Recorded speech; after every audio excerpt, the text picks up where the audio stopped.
Buenas tardes, ¿cómo andan? Buenas tardes, profe. Buenas tardes. ¿Cómo anda? ¿Todo bien? ¿Se escucha bien? ¿Se ve bien? ¿Sin problemas de comunicación hoy? Sí, Sí, profe. profe. Buenísimo.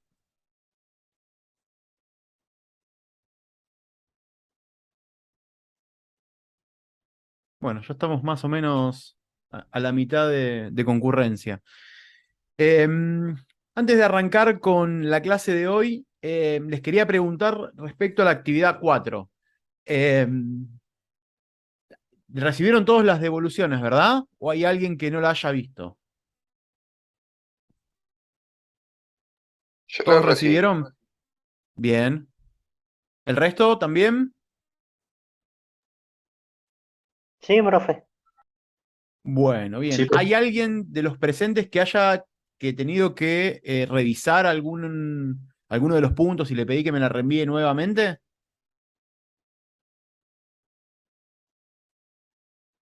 ¿Todos aprobados acá? No, Bueno, genial. Eh, Porque hubo algunos que les pedí que corrigieran o que ajustaran algunas cositas y que me la volvieran a enviar. Para esos casos, tienen tiempo hasta hoy, ¿sí? Hoy todo el día para volver a reenviar esa actividad. El resto no, el resto lo fui leyendo, fui haciendo algunas devoluciones, la verdad que estuvieron muy bien, las búsquedas de información mejoraron un montón. Eh, Estuvieron muy buenas algunas de las reflexiones finales que hicieron. Ya estuve hablando con Nicolás, que es la persona encargada de esa publicación que yo les había comentado, y se entusiasmó con la idea de darles un lugar en la revista que va a sacar el instituto para poder visibilizar las publicaciones de las producciones que fueron haciendo. Así que me queda reunirme con él, calculo que en esta semana, para que podamos ir puliendo detalles y seguir trabajando con el material que ustedes ya tienen producido, ir haciéndole algunos ajustes quizás, pero sí trabajar con esa base para que podamos hacer la publicación y ustedes puedan visibilizar el trabajo que hicieron. Así que eh, esta segunda parte del cuatrimestre vamos a seguir trabajando en ese sentido. Eh,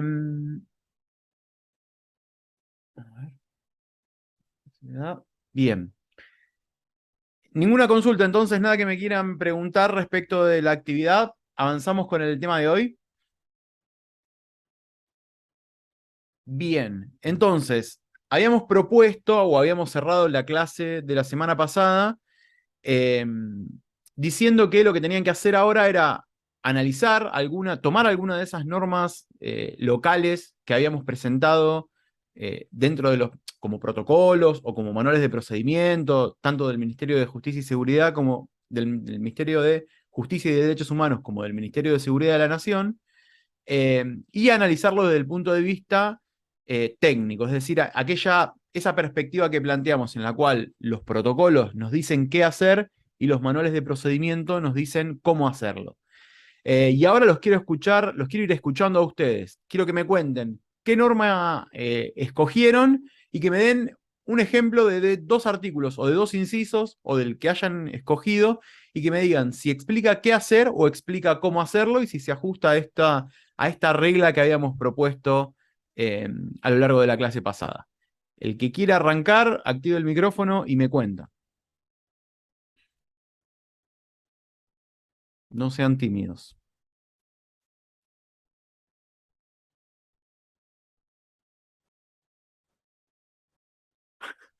¿Qué los voy a tener que nombrar de a uno? Somos grandes. No me hagan hacer ese papelón de tener que llamar uno por uno a ver qué hizo cada uno. El que quiera arranque con lo que haya leído.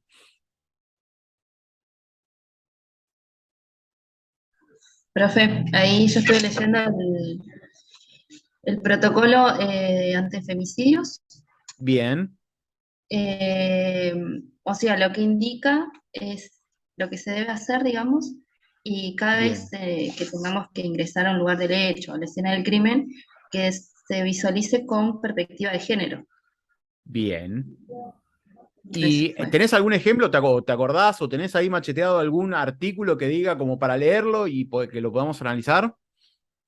No, si Al le azar, digo, cualquiera.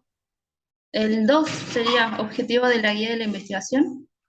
Bien, a ver, decinos qué dice ese punto en particular. A ver, O me aguarda porque léelo estoy en textual, la así lo guardia. analizamos. Estoy en la guardia. Si me aguarda, por favor. Dale. Estoy de servicio ahora. Ah, no puede, bueno, dale, no hay problema. Alguien que, bueno, bien. Eso, trabajaste sobre el manual, sobre el protocolo para la investigación de femicidios. Sí. Bueno, dice que la presente guía será impartir lineamientos de acción consensuados a partir de la implementación de los procedimientos reconocidos de la misma por parte de las fuerzas policiales y seguridad. A las fuerzas policiales provinciales con el propósito de generar una herramienta útil que permita comprender los hechos con perspectiva de género, brindando Bien, como insumo, bueno, o sea, es eso, digamos. genial. Es un Indica, lineamiento general. Ahí lo que nos está diciendo sí, sería el alcance. exactamente. A quiénes va dirigido ese protocolo. Ujú. Bien, ¿alguien más que haya trabajado con algún otro texto o con el mismo?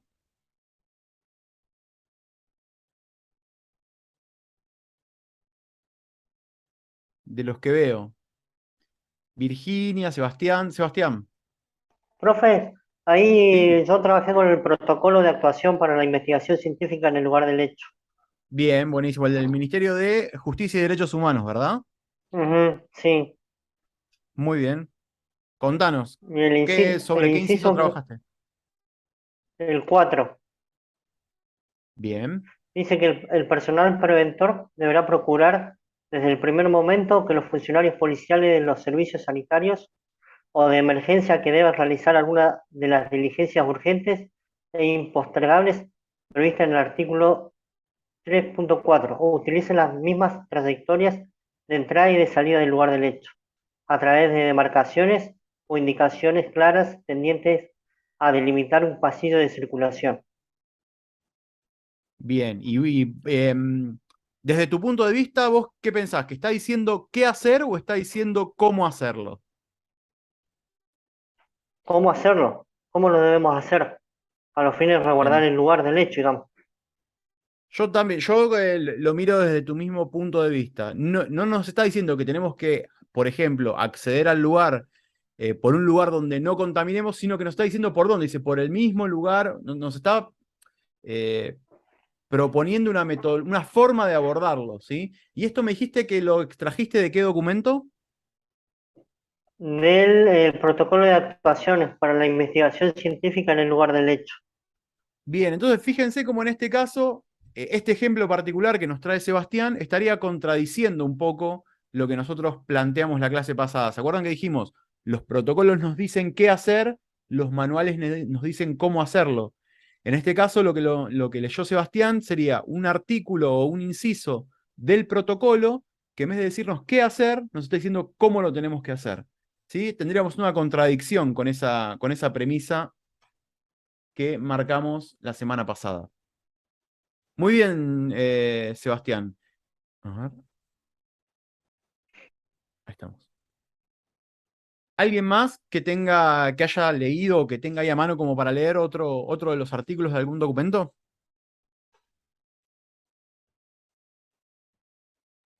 Profe, Lautaro. yo ahí leí ejes rectores para la reconstrucción del lugar del hecho. Bien. ¿Vio? Sí, A partir del título al menos no nos damos cuenta si es un protocolo o es un manual. Es como algo intermedio sería. Pero bueno, vamos a ver si lo descubrimos claro, a no, partir de lo que nos leas. yo lo que observo ahí, lo que leí es que primero indican quién debe hacer esas clases de pericia y después indican de qué modo, teniendo en cuenta diferentes protocolos o mencionando algunos. Después Bien. te indican cómo hacer el informe, que tiene que ser cronológico.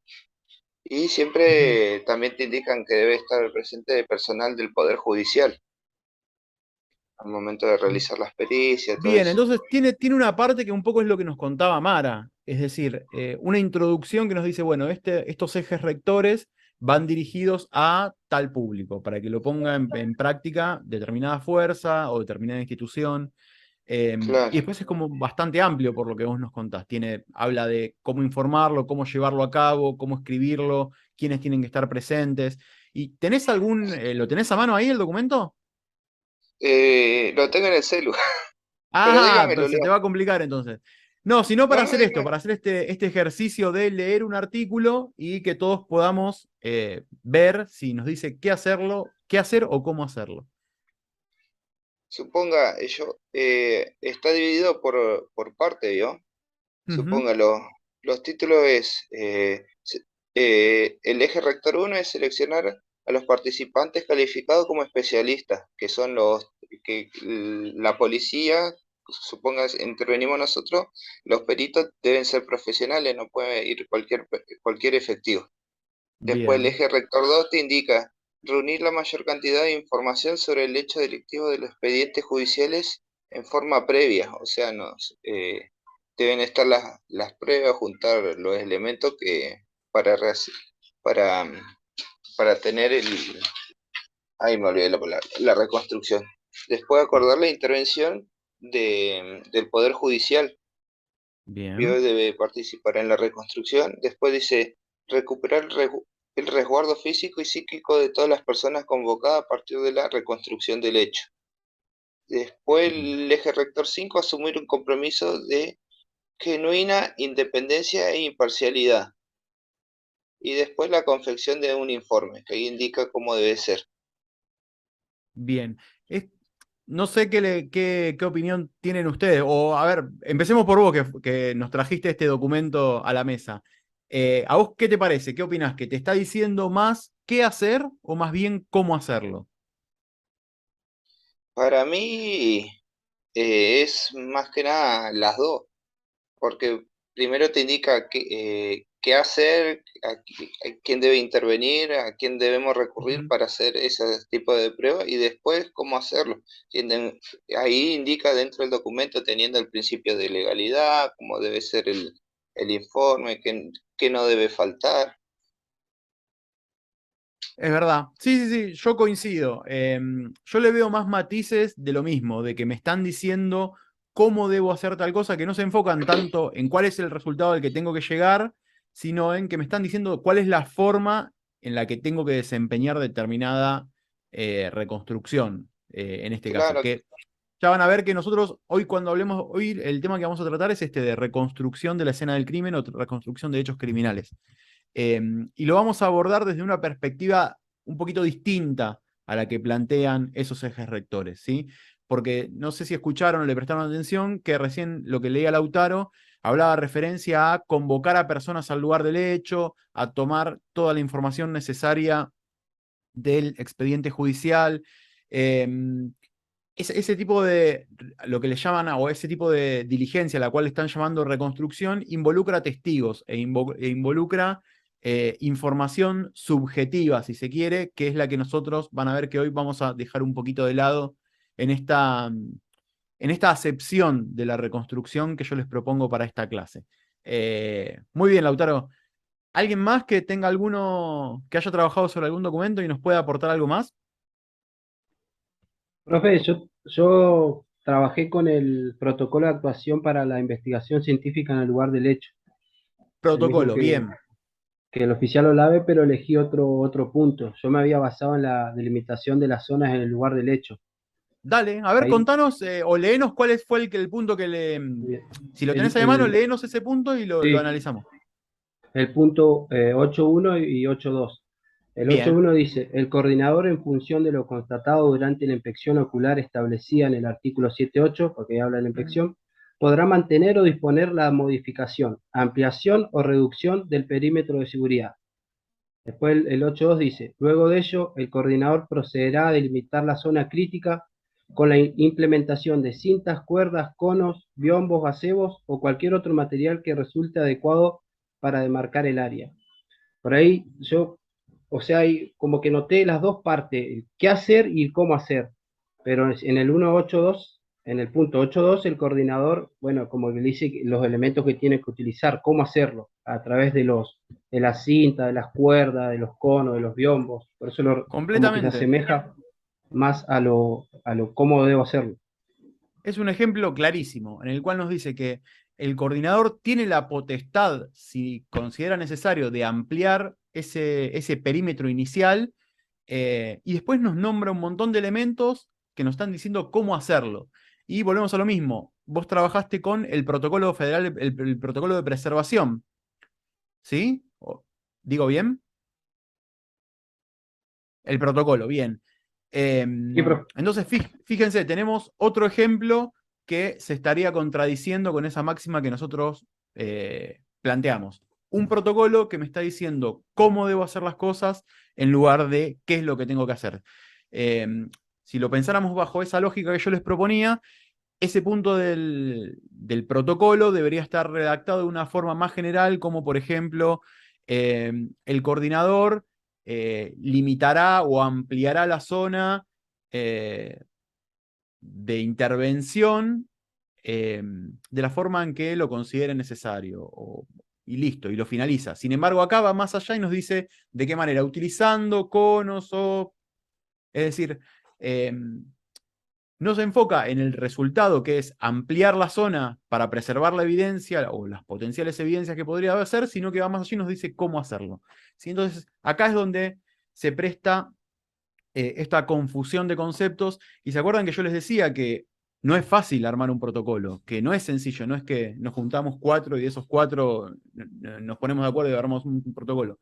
Y por eso OSAC tenía un montón de subcomités y un montón de equipos de trabajo especialistas en lingüística, en estadística, en factores humanos, para ir corrigiendo estas cuestiones. Se redacta un documento, interviene cada profesional o cada especialista en esta materia sobre ese documento y se van puliendo hasta que queda un resultado final. Simplemente lo que quería mostrarles era esto, que no es algo tan sencillo ni fácil de hacer, ni que pueda hacer una sola persona. ¿Sí? Entonces, mi intención era justamente esto, que podamos analizar nuestra legislación local o nuestra normativa local bajo la lupa de lo que nos dice la bibliografía, que tiene que tener un manual de procedimientos y un protocolo. Bien, ¿alguien más que quiera agregar algo? Que haya leído, así no lo dejo colgado, si no, arrancamos con el contenido de la clase de hoy. ¿Estamos? ¿Nadie más? Hable ahora o calle para siempre. Muy bien. Bueno, vamos a empezar entonces con el tema del día.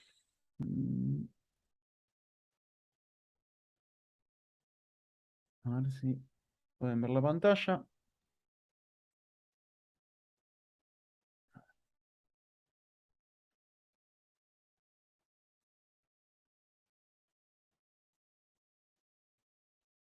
Bueno, estamos más o menos, se ve bien, se escucha bien. Estamos como para arrancar. Sí, profe. Perfecto.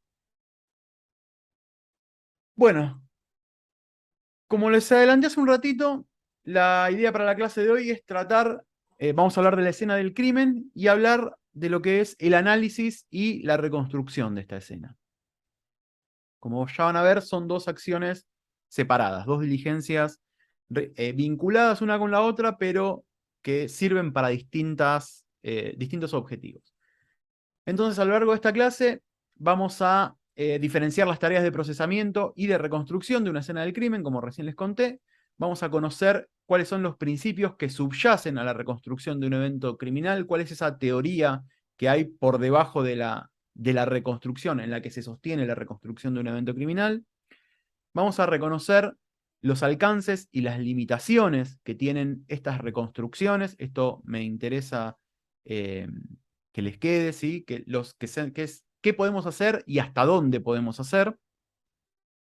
Y finalmente vamos a reflexionar sobre esta propuesta o esta visión de los principios de la criminalística que se documentaron en un paper, en un artículo científico de principio de este año, que se llama La Declaración de Sydney.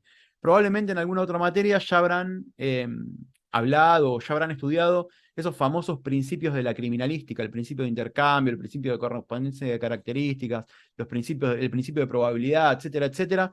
Bueno, acá lo que proponen este grupo de científicos forenses es actualizar esos principios de la criminalística, y hay particularmente dos que me interesan que trabajemos con ellos para poder pensar en esto de las limitaciones de la reconstrucción de eventos criminales.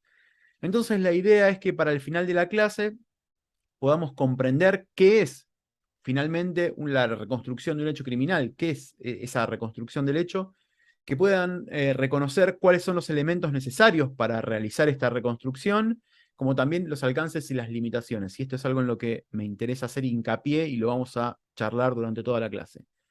También que entendamos cuál es el bagaje teórico que es necesario articular para alcanzar conclusiones fundadas y fiables, ¿sí? Y acá retomamos los contenidos que fuimos trabajando a lo largo del cuatrimestre, que la conclusión a la cual nosotros llegamos en esta reconstrucción del hecho criminal tiene que ser siempre fundada y fiable.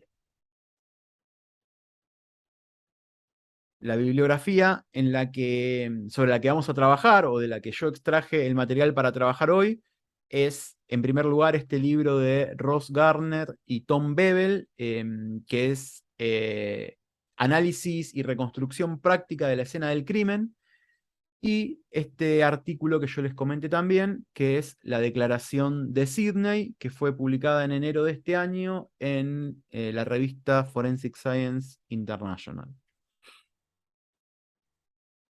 Para entrar un poquito en tema, como hacemos todas las clases, quiero hacer este pequeño repaso de todos los temas que fuimos trabajando hasta ahora. Ya hablamos de lo que es ciencia, hablamos de lo que es la calidad de la información y por qué es importante adquirir información de calidad para nuestros informes y para nuestra labor diaria. Hablamos de lo que son las pseudociencias, los sesgos cognitivos, esas interferencias en los razonamientos que nos hacían llegar a resultados equivocados o erróneos. La última clase charlamos sobre estándares y esta diferencia sobre la que trabajamos también al principio de esta clase entre protocolos que me dicen qué hacer y manuales de procedimiento que me dicen cómo hacerlo. Y en este marco de normativa que regula la actividad forense, conversamos sobre la labor de OSAC en el desarrollo de esta clase de documentos. Hablamos de esas organizaciones asociadas a OSAC que denominamos SDOs, que eran, por ejemplo, ISO, por ejemplo, ASTM, por ejemplo, la ASB, que es la American Standard Board, etcétera, que eran organizaciones asociadas a OSAC que también se encargaban de, o contribuían con el desarrollo de estos estándares forenses.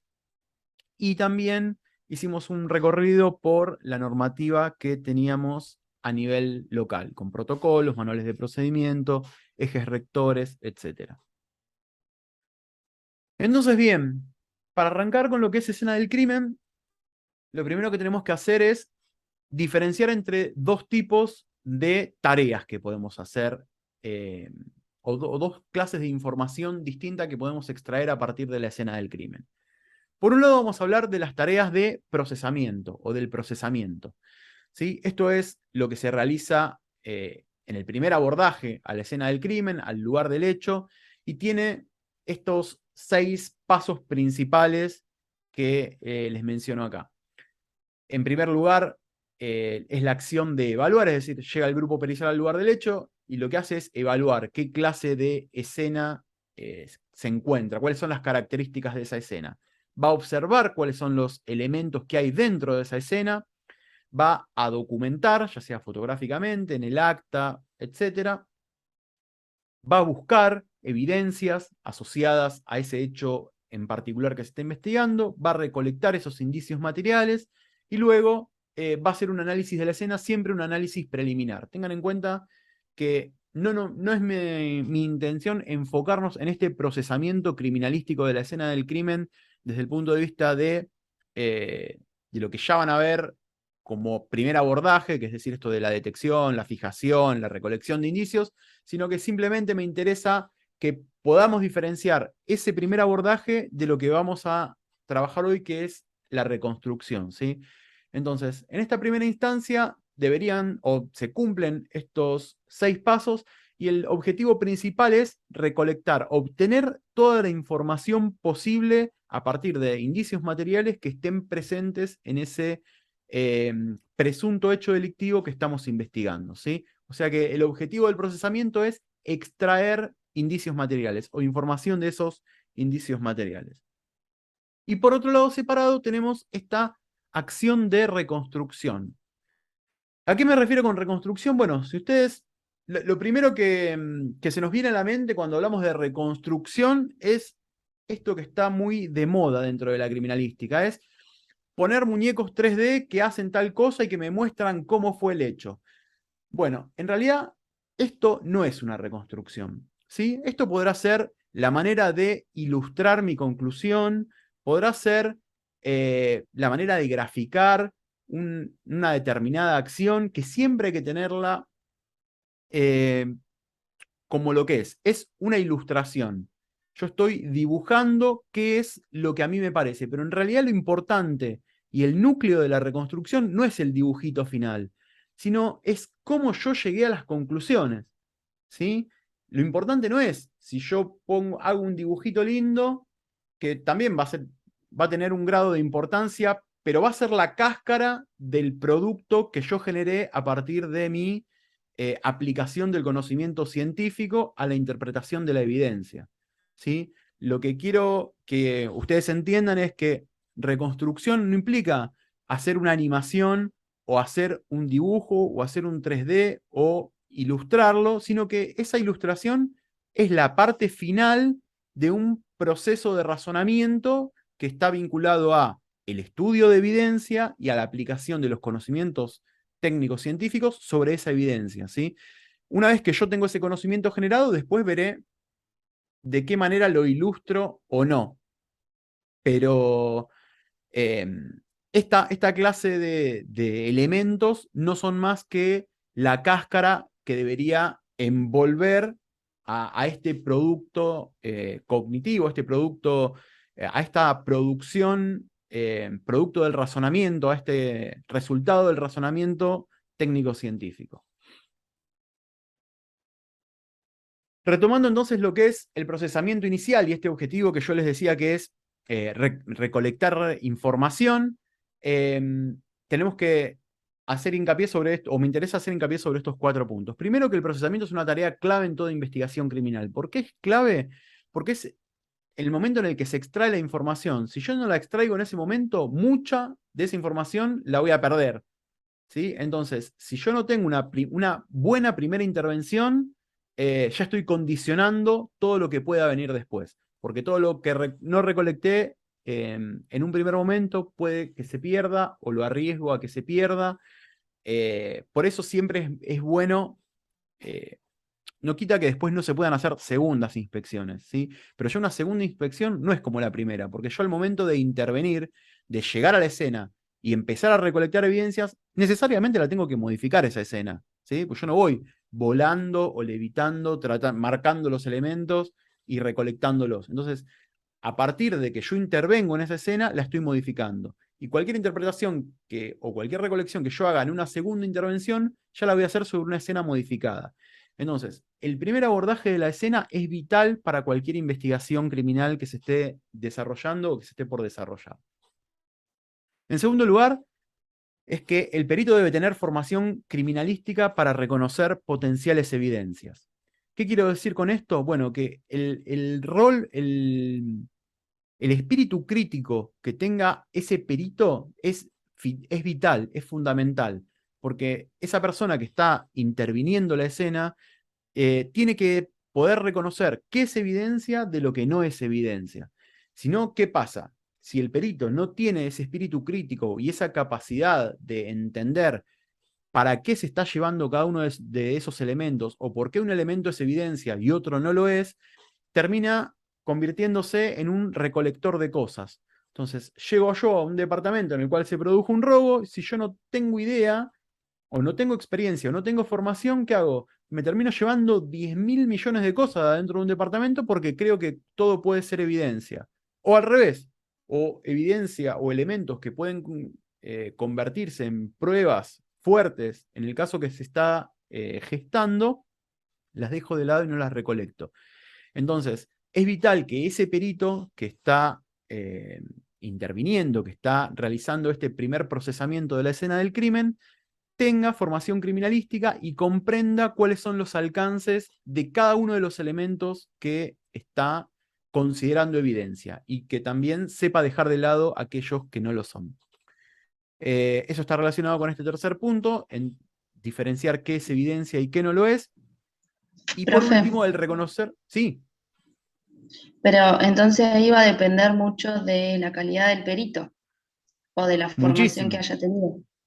De la formación, Porque, yo diría... Sí, porque decime. estoy haciendo un curso aparte, ¿no?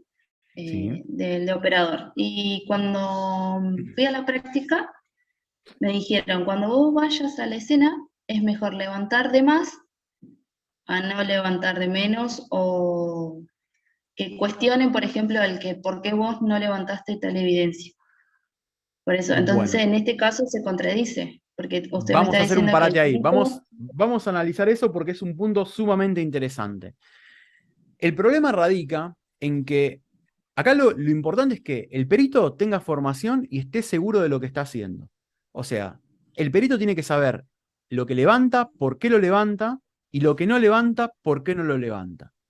¿Sí? ¿Por qué? ¿Y por qué te digo esto? Porque si no, y no, no es poco común lo que vos me estás planteando, de que hay gente que dice, bueno, más vale llevar de más y no llevar de menos. Pero ¿qué pasa? Si yo aplico esa máxima a cada cosa con la cual me cruzo en una inspección ocular, me termino llevando un departamento completo. Vengo con un rollo gigante de papel madera, lo envuelvo todo y me lo llevo. ¿Y después qué pasa? Después se encuentra el fiscal, por ejemplo, con que en un robo, por seguir con el mismo ejemplo del que hablamos, hay 150 evidencias. ¿Y qué hago con esas 150 evidencias? ¿Qué tomo? ¿Qué mando a analizar? ¿Por qué se levantó? ¿Sí? Entonces, esa máxima que te plantearon a vos y que es muy común que se escuche dentro del ámbito criminalístico, la realidad es que no estoy muy de acuerdo. Yo creo que el perito que va al lugar del hecho tiene que tener la formación y la seguridad suficiente para reconocer qué llevarse y qué no y fundamentar el porqué. ¿Sí? Entonces decir, mira, yo me llevo este vaso o voy a un hisopado de este vaso porque creo que el agresor pudo haber tomado o se da, el agresor estaba compartiendo una cena con la víctima y pudieron haber pudo haber tomado este vaso. Perfecto. Estoy justificando por qué hago un hisopado. Ahora, si yo entro por, no sé, por ejemplo, un hecho que se dé en la vía pública. Pasa una moto y le dispara a una persona y se va. Y en esa escena, en esa vereda, yo tengo colillas de cigarrillo. Y me pongo a recolectar colillas de cigarrillo. A ver, sí, yo podría decir, porque tienen ADN y puedo obtener ADN, pero en la dinámica del hecho que estoy investigando, ¿tiene algún sentido que me lleve esas colillas de cigarrillo solamente porque están en el lugar? Y la realidad es que no. Entonces, acá es donde yo creo que tiene que intervenir el espíritu crítico del perito con su formación, y por algo es un profesional también, porque si no pasa esto, nos terminamos convirtiendo en recolectores de cosas. Y la idea es que cada cosa que yo me llevo tiene que estar justificado, y para eso nos formamos y nos preparamos para poder justificar nuestra tarea. No sé si quedó más o menos claro cuál es mi opinión respecto de esa máxima que te plantearon de más vale llevarte de más y no de menos. Yo creo que hay que llevar lo justo, ni de más ni de menos. ¿Sí? sí, pero, No sé. sí, sí, sí. Buenísimo. Bien. Y por último, tenemos que tener en cuenta que dentro de este procesamiento inicial, obtener evidencias y procesarlas no es suficiente. Es decir, que yo esos elementos que recolecté de la escena del crimen y mandé a peritar, solamente con los resultados de las pericias no me alcanza. Tengo que dar un segundo paso. Es decir, yo recolecté un montón de piezas del rompecabezas y lo que me falta ahora es, bueno, empezar a unir esas piezas del rompecabezas para saber qué fue lo que sucedió en ese evento o en ese hecho en particular. ¿Sí? Y es acá donde del procesamiento inicial de la escena del crimen pasamos a lo que me interesa profundizar hoy, que es esta reconstrucción del hecho criminal.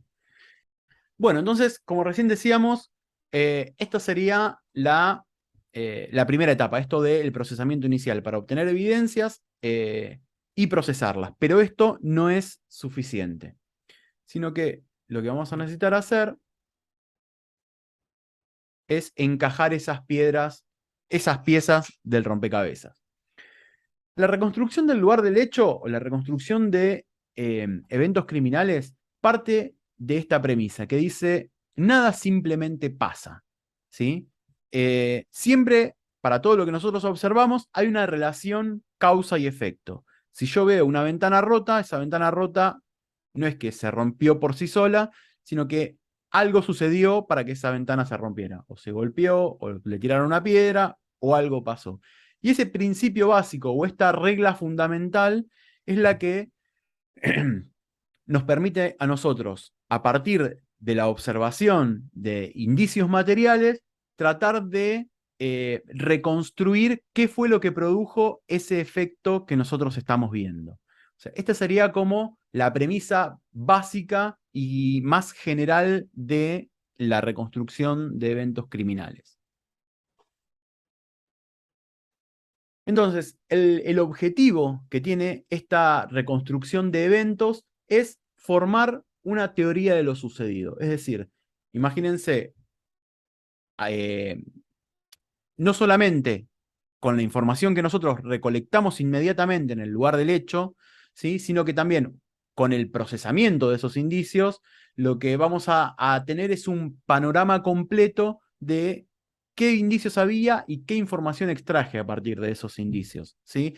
Entonces, acá es donde viene esta tarea cognitiva, si se quiere, o esta tarea de razonamiento, de poder vincular cada elemento con una acción para tratar de reconstruir qué fue lo que sucedió en un determinado lugar. Nosotros vamos a partir de lo que llamamos información objetiva, y les pongo este objetivo entre comillas porque ya conversamos clases anteriores de que la objetividad completa no existe, sino que tenemos pericias o interpretaciones que tienen mayor grado de objetividad que otros. ¿Se acuerdan cuando hablamos de la comparación de patrones, por ejemplo? Que son disciplinas más subjetivas que, por ejemplo, el análisis de drogas, ¿sí? Entonces, nosotros en esta instancia vamos a llamar información objetiva a toda aquella información que extraemos de evidencias y de pericias. Y vamos a llamar subjetivo a todo aquello que viene de, por ejemplo, declaraciones testimoniales. Y acá es donde planteo una diferencia con esos ejes rectores que me mencionaba, que son los que trabajábamos hoy al principio de la clase. Entonces, en esta reconstrucción para generar esta reconstrucción, yo me voy a basar únicamente en la información que obtenga a partir de las evidencias que recolecté en el lugar del hecho y de las pericias que se hicieron sobre esos elementos. Esta reconstrucción lo que va a tratar de hacer es, bueno, reconstruir estas acciones, valga la redundancia, y también tratar de determinar en qué orden se desarrollaron determinadas acciones. Va a depender fuertemente del procesamiento inicial de el lugar del hecho, como como dijimos al comienzo de la clase, porque de este procesamiento inicial es la cuna, es el origen de todos los indicios materiales. Entonces, si yo tuve un mal relevamiento inicial, voy a tener una reconstrucción pobre en información. Por eso, la importancia de que ese primer abordaje que tiene la escena del crimen sea completo y me lleve la mayor cantidad de información posible. Y por último, esta reconstrucción va a tener limitaciones. En alguna de las clases anteriores también ya charlamos sobre esto. Yo les había dicho que con una reconstrucción lo que voy a, cuando me propongo hacer una reconstrucción de un hecho criminal, no voy a poder narrar una película de principio a fin como si lo tuviese filmado, ¿sí? Yo simplemente voy a ir pudiendo reconstruir pequeños eventos que van a ser más fiables o menos fiables, o me van a aportar más o menos información de acuerdo a cuál sea la calidad de la información que me están brindando esos indicios que yo estoy articulando, ¿sí? Pero tiene limitaciones. Y acá es donde confronto un poco con esto que yo también les comentaba al principio, de que una reconstrucción no es una animación 3D de dos muñequitos que me dicen cómo pasó el hecho, ¿sí? Porque es muy difícil. Yo necesitaría mucha cantidad de información para llegar a poder ilustrar cada uno de esos movimientos con una precisión aceptable. Entonces, vamos a plantear esto, de que las reconstrucciones tienen limitaciones. Estas reconstrucciones de las que venimos hablando se fundamentan o se basan, de acuerdo a Bebel y Gardner, en 4 principios. Por un lado tenemos la ley de superposición de Steno y la ley de continuidad lateral de Steno, que son 2 leyes que Bebel y Gardner aplican a la reconstrucción de la escena del crimen, pero que las toman de la geología. Ahora vamos a ver qué dicen estas 2 leyes. También se apoya en el principio de intercambio de Locard, que me imagino que también ya lo habrán visto en alguna materia a esta altura de la carrera, ese principio que dice que siempre que entran en contacto 2 elementos existe un intercambio de material entre ellos. Y por último, en la cronología, que este concepto de la cronología también lo toma prestado de la arqueología. Entonces, en estos 4 principios es que Bebel y Gardner basan su teoría de la reconstrucción de los escenarios criminales. Vamos a ir analizándolos de a uno, ahora estos 4 principios. En primer lugar, hablamos de la ley de superposición de Steno. Y como les dije, es una ley que la criminalística o que la reconstrucción de escenarios criminales toma prestada de la geología. Y fíjense, nos dice que las capas geológicas se distribuyen temporalmente de forma gradual, desde las más antiguas en la profundidad hasta las más actuales en la superficie. Y para visualizar esta ley, no basta más que imaginarse, me imagino que más de uno de ustedes ha recorrido paisajes de montaña o de barda. Vieron que cuando se mira el paisaje de lejos se ven una serie de estratos en la montaña o en el accidente geográfico del que se trate, que van variando de color, distintas capas. Bueno, esas capas, ¿qué nos están indicando? Que las inferiores son más antiguas, que son de más antigüedad, y a medida que el tiempo va sucediendo se van formando las capas superiores. ¿Sí? Eso es lo que nos dice la ley de superposición de Steno, que las capas más viejas son las inferiores y las capas superiores son las más modernas. Eso, traspolado de la geología a la criminalística, lo podemos visualizar en esta foto que yo les pongo acá abajo. Fíjense, ustedes tienen una mancha de sangre, pero la mancha de sangre la vamos a dejar aparte porque sería otro razonamiento que no podemos realizar ahora. Vamos con otro, entonces. Tenemos el pelo de la persona que está caída en el piso, tenemos una botella de gaseosa, tenemos un teléfono celular y tenemos un bolso. ¿Sí? De acuerdo a esta ley de superposición de Steno, que nos plantea Steno, que las cosas más antiguas son las de las capas inferiores y las cuestiones más modernas son las de las capas superiores. ¿En qué orden les parece a ustedes que se fueron depositando estos elementos sobre el suelo? Activen el micrófono Profe, y los quiero escuchar. profe, Sí, bueno, yo considero que la persona, o sea, el pelo está primero, sí, la botella primero, después el sí, pelo, sobre el pelo se nota el teléfono celular y bien. sobre el pelo también el bolso. Quiere decir que lo primero que Exactamente. estuvo ahí, la botella, el pelo, el teléfono y el bolso. Perfecto. Ese es el orden, ¿sí? Y fíjense, lo que hicimos fue aplicar justamente esta ley. Fuimos viendo que las cosas que primero se asientan son las que están más abajo, en este caso la botella. Por sobre la botella tenemos el pelo y a su vez el bolso y el celular están por sobre el pelo. Así que necesariamente el orden de deposición tuvo que haber sido ese. ¿Se entiende? ¿Sí? Sí, profe. Bien. Sí, profe. Perfecto.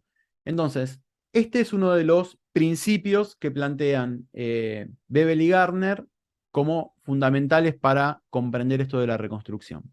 Vamos al segundo principio de la reconstrucción, y es la ley de continuidad lateral de Steno. Acá nos dice que los estratos no finalizan de forma abrupta, sino que se van haciendo menos definidos hacia los bordes. Cuando hay interrupciones abruptas o capas similares pero desasociadas, es decir, que hay una interrupción en esas capas, pueden vincularse esas dos fracciones al mismo periodo de deposición. Este quizás es un poco más complejo de visualizar desde la teoría. Ahora lo van a ver cuando vean los ejemplos, lo van a terminar de entender. Básicamente, lo que nos dice Steno en esta ley, aplicada a la reconstrucción de escenarios criminales, es que cuando veo interrupciones abruptas en la regularidad de un contexto, es porque pasó algo. ¿Sí? Y sin ¿Puede ser embargo, un ejemplo? ¿Cómo? No, iba a decir un ejemplo. Decime, a ver, ¿cómo lo entendiste? Puede ser cuando hay mancha de sangre y en esa mancha de sangre, por ejemplo, en la pared se nota un espacio limpio. ¿Puede llegar a ser eso? Exactamente, es precisamente eso. ¿Lo leíste de algún lado o te lo imaginaste? Me lo imagino. Bueno, diste en el clavo con una precisión sorprendente. Es exactamente eso. Entonces, y ahora van a ver que es uno de los ejemplos que les propongo.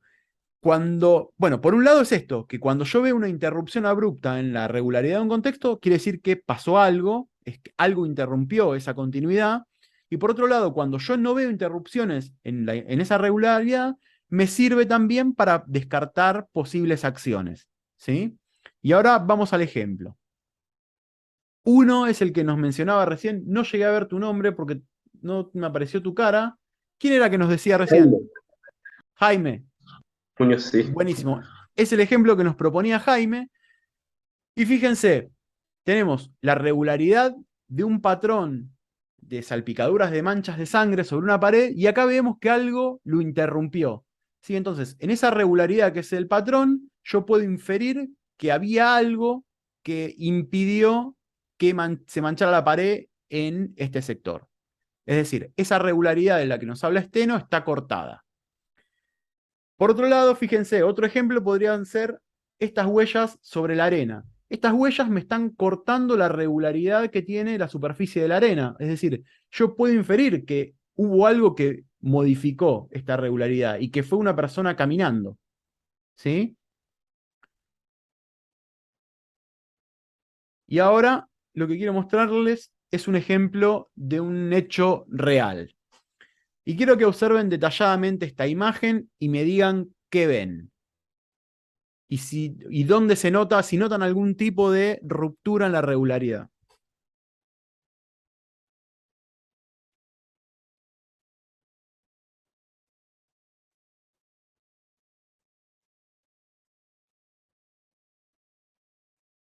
Qué silencio.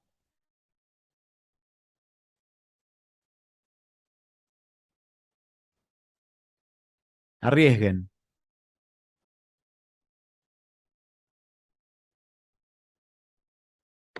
Profe, ¿puede ser la ruptura de la rama como que ingresó un vehículo o algo de eso?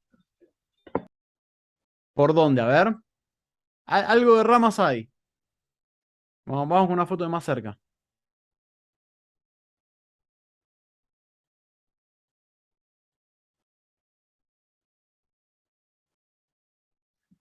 Es como que algo pesado impactó y arrastró, por eso es que el arbusto está como inclinado hacia un lado. Estoy viendo ahí, parece que tierra húmeda. Bien, tierra Puede húmeda. ser por ahí. Fíjense, esa es una de las rupturas en la regularidad. Fíjense cómo viene todo tierra seca y acá ven que hay un color diferente de la tierra que desentona del resto del contexto. Acá tenemos una ruptura de la regularidad. Y la segunda ruptura de la regularidad es, fíjense cómo está el floreado o cómo están las flores de este arbusto. Y fíjense este sector. ¿Ven que viene regular, incluso hasta acá abajo y acá no? ¿La llegan a apreciar? Sí, profe. Sí, profe. Acá la tienen más de cerca. De nuevo. Y no solo eso, sino que además acá hay ramas aplastadas. Hay una consistencia distinta en las ramas que tiene el arbusto por acá a las que tiene en este sector de acá abajo. ¿Sí? Además de la de la Tierra. Bueno, Puede ser como es si hubiese caído alguien o algo ahí sobre el arbusto ese. exactamente. Cerca de este arbusto, lo que se encontró es el cuerpo sin vida de una persona, ¿sí? Que estaba a unos 3 o 4 metros. Entonces, nosotros cuando fuimos a la escena, al no quedarte solamente enfocado en el cuerpo y detectar esto, y a su vez ver la humedad que había en el piso, la impregnación que tenía, más la ruptura de esta regularidad, más ciertos indicios de arrastre que había desde acá hacia donde estaba el cuerpo, nos permiten inferir que en realidad el primer lugar de depósito había sido detrás de este arbusto y después, producto de probablemente de alimañas, lo que habían hecho era correr ese cuerpo hasta la posición final. ¿Sí? Pero lo que me interesa que vean es esto, cómo las interrupciones en la regularidad del contexto o en la regularidad de la capa, si se quiere, nos permiten, nos brindan información, nos dan información. Y acá les propongo un ejemplo doble, donde vamos a poder analizar tanto el principio de capas como el principio de superposición de esteno como el principio de continuidad lateral. Y fíjense lo que tenemos acá. Este es otro hecho real. Y lo que tenemos es una mancha de sangre. Bueno, acá tenemos una colilla de cigarrillo y un arma de fuego. Fíjense, si analizan la colilla de cigarrillo, ¿qué me pueden decir respecto de la sangre? Que estaba Que antes la de la colilla mancha de Antes. sangre. La capa. Que está en Exactamente. el suelo ya. Exacto, estaba primero la colilla de cigarrillo y después le cayó la sangre encima. Muy bien. Ahora vamos a analizar el arma. Fíjense, mancha de sangre general, todas estas gotas de sangre periférica, estas chiquitas que ustedes ven alrededor de la mancha más grande, se producen ¿por qué? Porque las gotas de sangre que caían sobre el charco que se iba formando salpicaban hacia los costados, ¿sí? Por eso ven que el epicentro sería esta mancha más grande y todo alrededor tenemos estas gotitas más chiquitas que apuntan hacia afuera. Es porque estas salpicaduras secundarias se van dando por la sangre que va cayendo en el mismo lugar, ¿sí? ¿Se entiende cuál es el mecanismo? Entonces, lo que me interesa que analicen ahora es ¿qué pasó con el arma de fuego? Puede ser, Estaba profe, que el cuerpo haya estado suspendido y que el bien. arma cayó después y las gotas que rebotaban salpicaron la empuñadura del arma. Exactamente, ese es el orden de prelación, ¿sí? Es decir, la fuente sangrante tuvo que estar detenida por encima de este charco el tiempo suficiente para que se produzca, ¿sí? Es un goteo estático, cayó todo en este sector. Eso genera las gotas que salen para el costado, estas chiquititas que yo les decía, que a su vez son las que terminan impactando acá en el arma, ¿sí? O sea que primero cayó el arma y después se produjo esta salpicadura, necesariamente. En orden sería, eh, cayó el arma, se produjo el charco de sangre que después se empezó a salpicar e intervino el arma. ¿Se entiende el orden? Sí, profe. Bien. Acá tenemos más, fíjense, incluso en la parte superior de la empuñadura o en la cacha izquierda, lo mismo. Tenemos estas pequeñas salpicaduras producto del patrón principal que yo les mostraba. Y por último, otro elemento que podemos analizar, y está relacionado con lo que nos decía Jaime hace un ratito, en relación a los vacíos que se producen cuando en un determinado sector no tengo manchas de sangre. Y fíjense acá, no sé si llegan a darse cuenta, pero ahí en el área que está marcada por ese triángulo, ven que viene la regularidad del patrón acá, hasta acá tengo manchitas, acá ya no, y acá vuelven las manchitas. ¿Ven que se produce un vacío en ese triángulo? Y fíjense, ¿No es el lugar donde está el arma, no? esto en realidad es suero. Estas manchitas que se ven acá son de suero. Esto, sí, esto no sé si es suero o sangre, me parece que es suero también. Y se produce al moverse el cuerpo. Acá fíjense que el cuerpo ya está movido, ¿sí? La posición original es esta, donde está esto que ven acá arriba ustedes es un balde, es la parte inferior del balde, el arma y la mancha principal. Esto es intacto y acá esta foto ya se retiró el arma y se movió el cuerpo. ¿Sí? Este es el charco principal y el arma estaba en este sector. Cuando yo retiro el arma y veo este vacío, también me sirve para... Acá tiene un acercamiento. ¿Ven? Esa sería la posición en la que estaba el arma aproximadamente. Obviamente que esto es una ilustración, ¿no? Pero fíjense cómo en todo ese sector se rompe con la regularidad de manchas que yo tengo en el contorno. Entonces lo que me sigue indicando es esto, es que primero cayó el arma y que después se produjeron esas salpicaduras y que el piso está vacío o está limpio, porque primero cayó el arma, ese sector estaba tapado por el arma al momento que la sangre generó estos patrones secundarios. ¿Sí? Entonces acá tenemos, por un lado, la continuidad rota y por otro lado podemos analizar también qué pasó antes que otra cosa. Estamos aplicando el de superposición y el de continuidad. Si hay alguna duda o algo que no se entienda, me paran, ¿sí? Y lo volvemos a ver. Esta sería, de nuevo, la posición inicial.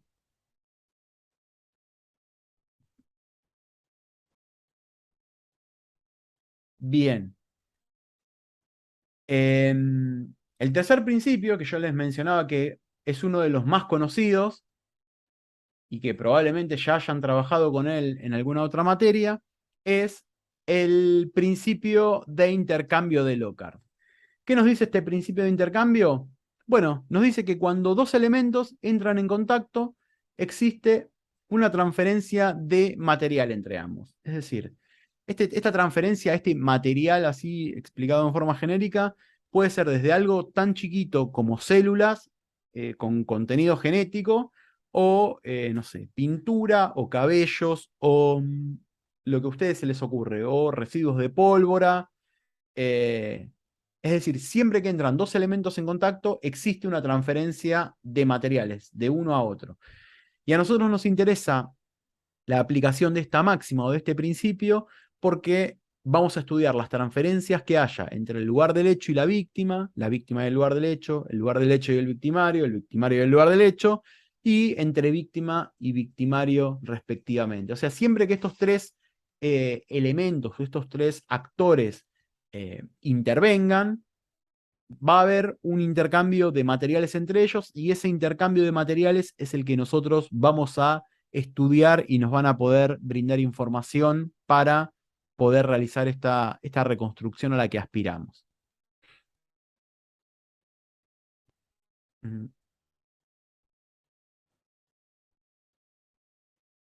Y el último principio, dijimos, o el último elemento, es la cronología. La cronología dentro de la... ay, se me fue la palabra. Bueno, dentro de la disciplina... ¡Ay! ¿Antropología? Arqueología, ahí está. Gracias. La cronología dentro de la arqueología tiene dos aspectos. Por un lado, lo que es la cronología o la antigüedad absoluta y lo que es la cronología o la antigüedad relativa. Absoluta y relativa. Cuando hablamos de antigüedad absoluta, estamos haciendo referencia o nos referimos al momento en el que sucedió algo, es decir, fecha y hora. Cuando yo puedo establecer antigüedad absoluta, quiere decir que puedo establecer en qué momento preciso, o más o menos preciso, sucedió un determinado acontecimiento. Y cuando hablamos de antigüedad relativa, siempre estoy haciendo referencia a dos eventos. Es decir, a cuál fue el orden en el cual sucedieron esos eventos o que se depositaron esos elementos. La antigüedad relativa está muy relacionada con este principio de superposición del cual nosotros veníamos hablando, ¿sí? ¿Qué estuvo primero, una cosa o la otra? ¿Qué estuvo primero, el sangrado o la caída del arma? ¿Sí? ¿Se entiende? En cambio, si yo hablo de antigüedad absoluta es por ejemplo, cuándo murió esta persona. ¿Sí? Son dos factores o dos elementos que están relacionados con el tiempo, pero uno relaciona dos eventos o dos elementos y uno me da un momento en el cual sucedió algo.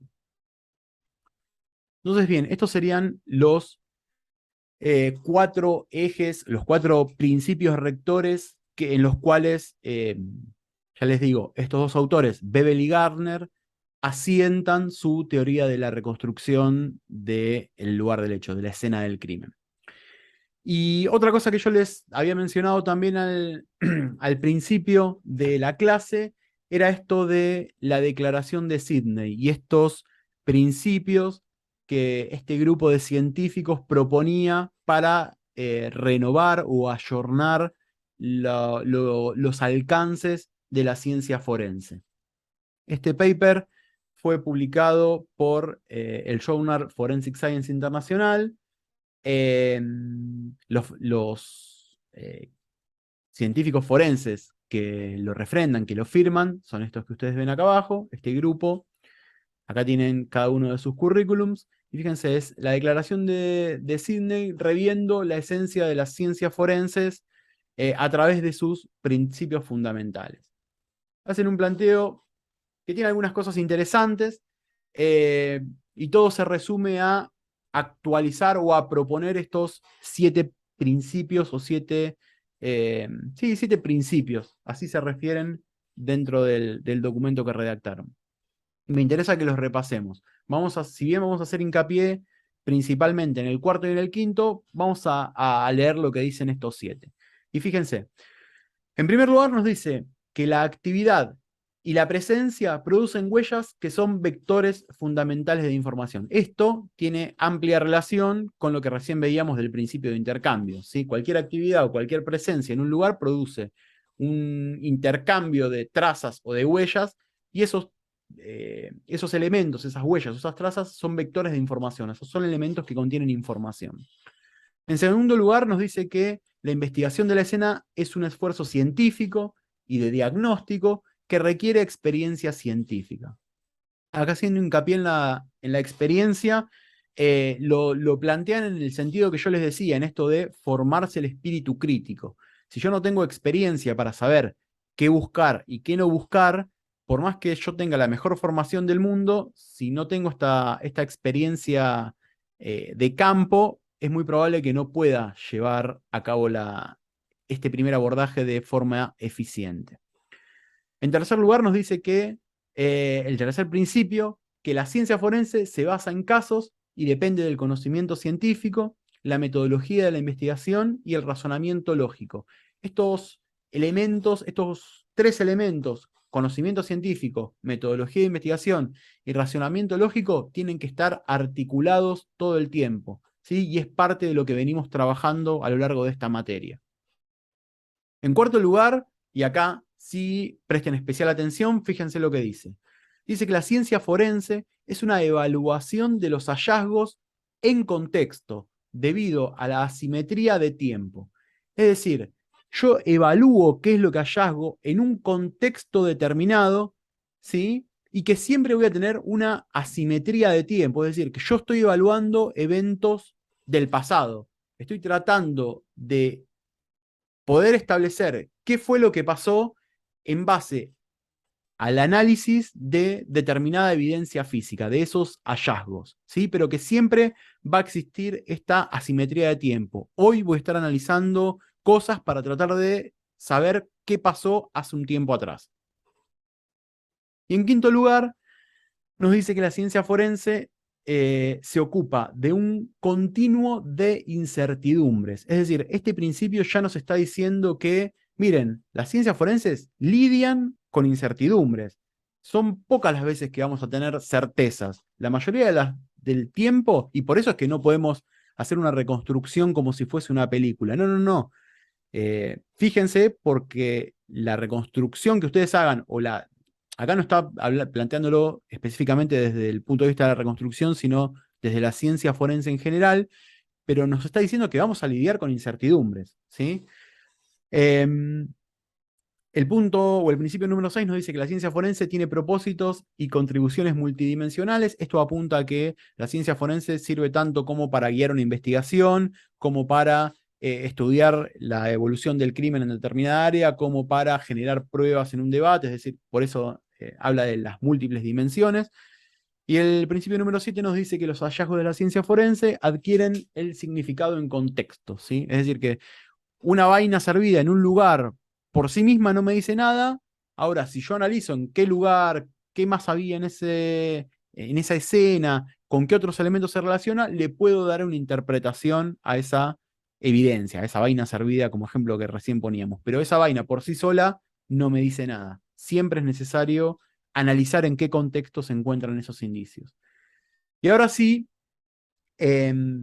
vamos a hacer foco sobre estos dos que yo les planteé recién, el número 4 y el número 5. Ahora nos quedan 6 minutos, creo que al primero por lo menos vamos a llegar.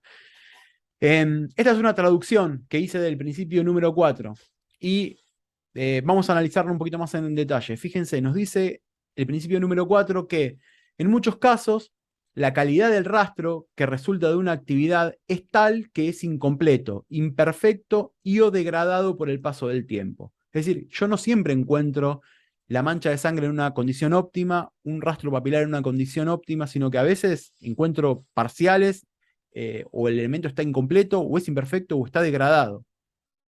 Tales pérdidas aumentan la incertidumbre y a menudo solo respaldan aproximaciones relacionadas con el evento pasado que se investiga. ¿Qué me están diciendo? Que cuanto más se me degrade esa muestra, menos información me va a dar, ¿sí? Más contaminada va a estar, menos certera va a estar y me va a aumentar la incertidumbre.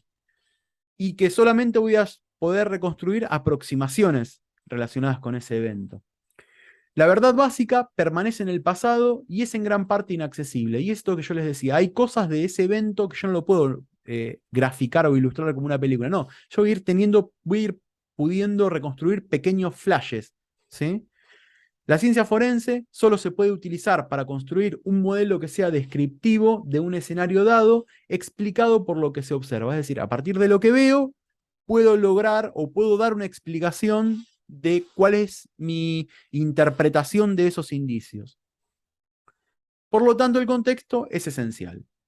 Este no es un modelo general, sino un modelo retrodictivo específico que solo puede ser de naturaleza inferencial. Es decir, no es un modelo general que se puede aplicar a cualquier caso, sino que es un modelo específico o es un razonamiento específico al que yo llegué a partir del contexto que analicé y es de naturaleza inferencial. Es decir, a partir de que yo veo cosas, veo elementos, puedo inferir determinada acción. Los científicos forenses no pueden determinar con certeza las circunstancias definitivas que rodean a un rastro. Es siempre una interpretación lo que estamos haciendo, ¿sí? No es afirmar con certeza categórica que sucedió de determinada manera, sino que siempre es una aproximación y es una interpretación que nosotros le estamos dando a esa evidencia. Solo evalúan el valor relativo de los hallazgos asociados bajo diferentes causas o escenarios plausibles. Dichas evaluaciones deben ser imparciales y fundamentadas en el rigor científico y la transparencia. Es decir, mis interpretaciones o lo que yo cómo interprete esa evidencia tiene que ser basado en ciencia, basado en bibliografía, basado en interpretación y no caprichosamente porque a mí me parece, ¿sí? Cada conclusión que yo doy tiene que tener ese respaldo, ese rigor científico y esa transparencia. ¿Alguna duda respecto a este principio? Es bastante largo, si bien fuimos tocando cada uno de los puntos que desarrolla. Si tienen alguna duda, les vuelvo a decir, me frenan y lo vemos, ¿sí? Y el principio número 5 nos dice que la ciencia forense se ocupa de un continuo de incertidumbres que están presentes en cada parte del proceso que comienza con la generación de rastros y avanza a través de todos los pasos hasta la comunicación de los hallazgos y el valor al destinatario previsto. Larguísima la oración. Lo que nos está diciendo es que hay un continuo de incertidumbres, siempre existen incertidumbres que están presentes en todo el proceso, desde que yo recolecto la evidencia hasta que hago la pericia y la informo, ya sea en un documento escrito o en forma oral como presentación en juicio, o en forma oral, es decir, en la instancia de debate oral. Se necesita investigación para identificar y cuantificar estas incertidumbres, sabiendo que la incertidumbre nunca será eliminada. La incertidumbre nunca será eliminada, nunca voy a llegar a conclusiones 100% certeras, como nos planteaba el PICAST y como ya vinimos viendo a lo largo de todas las clases y de las diferentes temáticas que fuimos abordando. Lo que no están pudiendo hacer algunas disciplinas es cuantificar de cuál es la incertidumbre. Yo no puedo decir qué tan precisa es una identificación balística o qué tan precisa es una identificación de rastros. Lo que sí sé es que no es 100% segura. Eso sí lo puedo afirmar, pero no sé cuál es la precisión, ¿sí? Y por último, quiero cerrar con que el objetivo de la reconstrucción es brindar la mejor interpretación posible, basada en conocimiento científico, con la información disponible a partir de las evidencias que yo recolecté de ese lugar, de un evento sucedido en el pasado, ¿sí? Es la mejor interpretación posible que le puedo dar a esos indicios, a esas pericias, para tratar de explicar cómo fue un acontecimiento sucedido en el pasado. Entonces, como cierre de clase, me gustaría que se queden con estos 4 puntos a modo de resumen importante, digamos, de puntos fundamentales. Y es que, en primer lugar, reconocimos a la escena del crimen como una de las fuentes de información más valiosas de la investigación criminal. Diferenciamos los alcances del procesamiento de los alcances de la reconstrucción. Procesamiento y reconstrucción, 2 cosas separadas, aunque son tareas que están íntimamente ligadas. Mencionamos los 4 principios en los que se basa la reconstrucción: el de superposición y continuidad de Steno, continuidad lateral, el de intercambio de Lockhart y la cronología, y planteamos cuáles son las limitaciones y esta presencia de incertidumbre en la reconstrucción de hechos criminales.